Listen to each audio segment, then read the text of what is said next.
નમસ્કાર મિત્રો, તમને પણ એક્શન અને કોમેડી વાળી ફિલ્મ જોવી ગમે છે ને? તો આ ફિલ્મ તમારા માટે છે. તો નમસ્કાર મિત્રો, ફરી સ્વાગત છે મારા વિડીયોની અંદર. આજના વિડીયોની અંદર આજે આપણે સાઉથની એક ફિલ્મ આવી છે તેનો રિવ્યુ કરવાના છે. તો વિડીયોની અંત સુધી જરૂર જો વિડીયો પસંદ આવે તો લાઈક અને ચેનલને સબસ્ક્રાઇબ કરવાનું ભૂલતા નહીં. ખાસ કરીને આ ફિલ્મનું નામ છે મનાશંકર વરપ્રસાદ ગારુ, જે તાજેતરમાં જ હિન્દી, તમિલ, તેલુગુ ને બહુ બધી ભાષાની અંદર G5 ની અંદર હિન્દીની અંદર જોવા મળી શકે છે. તો આ ફિલ્મ જોયા પછી જે મારો અનુભવ રહે હું તમારી સાથે શેર કરું તો આ ફૂલ એન્ટરટેનમેન્ટ વાળી ફિલ્મ છે કે જે તમને શરૂઆતથી એન્ડ સુધી છે ને એકદમ કહેવાય કે 1 મિનિટ પણ બોર કરતી નથી અને જોરદાર જોવાની મજા આવે છે. ખાસ કરીને આની સ્પોઇલર વગરની વાત કરીએ ને તો સ્ટોરી સિમ્પલ છે કે ચિરંજીવી હોય છે ને એ શંકર વરપ્રસાદનું પાત્ર ભજવે છે અને ખાસ કરીને એક નેશનલ સિક્યુરિટી ઓફિસર હોય છે. એક તરફ બહુ જ મજેદાર અને કહેવાય કે કુલ હોય છે, જ્યારે બીજી તરફ છે પાવરફુલ એજન્ટનું પાત્ર ભજ્યું છે આમને, જેમની ભાર્યા એટલે કે પત્ની છે ને એ નયનતારા હોય છે, જે 6 વર્ષ પહેલા છે ને કંઈક ઝઘડાઓના કારણે એમને ડિવોર્સ આપી દીધા છે ને હવે એક ખતરનાક ષડયંત્ર હોય છે ને એ એની પત્ની ઉપર થતું હોય છે ને એ છે ને આ બચાવવા માટે એજન્ટનું કામ કરતો હોય છે. તો આ એને બચાવવા માટે જાય છે ને આ બચાવે છે શું કરે છે એ વસ્તુ જોવાની તમને ખૂબ મજા આપવાની છે. તો આ છે ને ફૂલ કહેવાય કે કોમેડી ફેમિલી ડ્રામા ફિલ્મ છે, જે શરૂઆતથી એન્ડ સુધી તમને એંગેજ કરીને રાખે છે ને દરેક સભ્યો આ ફિલ્મને જોઈ શકે એ પ્રકારનું આની અંદર તમને બધું જોવા મળે છે. ઓલ ઓવર જોવા જઈએ ને તો ફિલ્મ મસ્ટ વોચ છે. ખાસ કરીને આની અંદર જે તમને કોમેડી બતાવે છે, જે એક્શન બતાવે છે, એમાં પણ એક્શનમાં તો ચિરંજીવીનું કહેવાય કે કોઈ સાઉથની અંદર એ ટાઈપનું એક્શન નથી કરતા, એ ટાઈપનું આમને એક્શન કરી બતાવ્યું છે.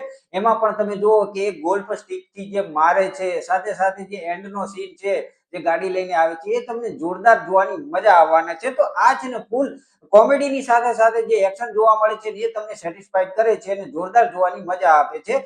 ખાસ કરીને ચિરંજીવી છે જે 70 વર્ષની ઉંમરે પણ એનર્જેટિક ફીલ કરાવે છે તમને, જે કોમેડી ટાઈમિંગ છે, જે એમને ઇમોશનલ સીન છે, સાથે સાથે જે હાઈ લેવલનું જે એમનું પરફોર્મન્સ છે જે તમને જોરદાર જોવાની મજા આપવાના છે.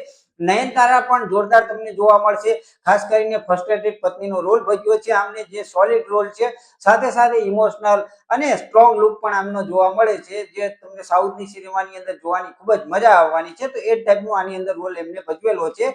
ખાસ કરીને એક કેમિયો પણ આવે છે, મતલબ કે વેંકટેશનો એક કેમિયો પણ જોવા મળે છે, જે ફૂલ મજા આપે છે અને કહેવાય કે ફેન્સ માટે બોનસનું કહેવાય કે પોઈન્ટ ગણી શકાય એ ટાઈપનો એમનો કેમિયો છે, જે એન્ડમાં અને તમને જોવાની ખૂબ જ મજા આવે ને એ ટાઈપનો એમનો કેમિયો સેટ કરેલો છે, જે શરૂઆતથી એન્ડ સુધી તમને એમ થશે કે ક્યારે આવે એ જોવાની ખૂબ મજા આવવાની છે. ઓવરઓલ ફિલ્મની વાત કરીએ તો બહુ મસ્ત ફિલ્મ છે કે જેની અંદર ક્લીન ફેમિલી એન્ટરટેનમેન્ટ ફિલ્મ છે. ખાસ કરીને બાળકોથી લઈને વડીલો દરેક સુધી આ પહોંચે એ ટાઈપની આ ફિલ્મ છે કે દરેકે જોવા લાયક આ ફિલ્મ છે. એમની કોમેડી ટાઈમિંગ જોરદાર છે, ડાયલોગ ખૂબ મજેદાર છે, સાથે સાથે કે જે સીન જે સીન તમને જોવા મળે છે એ શરૂઆતથી અંત સુધી તમને એંગેજ કરીને રાખે છે. વાત કરીએ માઇનસ પોઈન્ટની તો આની અંદર એ જ છે કે થોડી સ્ટોરી છે ને થોડી પ્રેડિક્ટેબલ લાગી શકે છે, બાકી ઓલ ઓવર ફિલ્મ છે ને મસ્ટ વોચ છે કે દરેક જગ્યાએ તમને જોવાની મજા આવે છે. હા, સેકન્ડ હાફની અંદર થોડુંક તમને કહેવાય કે વીક થતું લાગે છે, પણ એ તમને છે ને એન્ડમાં ભરપાઈ કરી આપે છે. તો એ પ્રમાણે ફિલ્મ મસ્ટ વોચ છે. ખાસ કરીને આ ફિલ્મને હું છે ને 3 નું રેટિંગ આપું છું. ઓવરઓલ જોયા પછી આ જ હું રેટિંગ એને આપું છું. બાકી તમે જોઈ કે નહીં એ કમેન્ટ કરીને કહી શકો છો. તમને કેવી લાગી એ પણ કમેન્ટ કરીને કહી શકો છો. વિડીયો પસંદ આવ્યો તો લાઈક અને ચેનલને સબસ્ક્રાઇબ કરવાનું ભૂલતા નહીં. તો મળીએ છીએ આવતા વિડીયોની અંદર. ત્યાં સુધી બધાને જય શ્રી કૃષ્ણ અને જય માતાજી.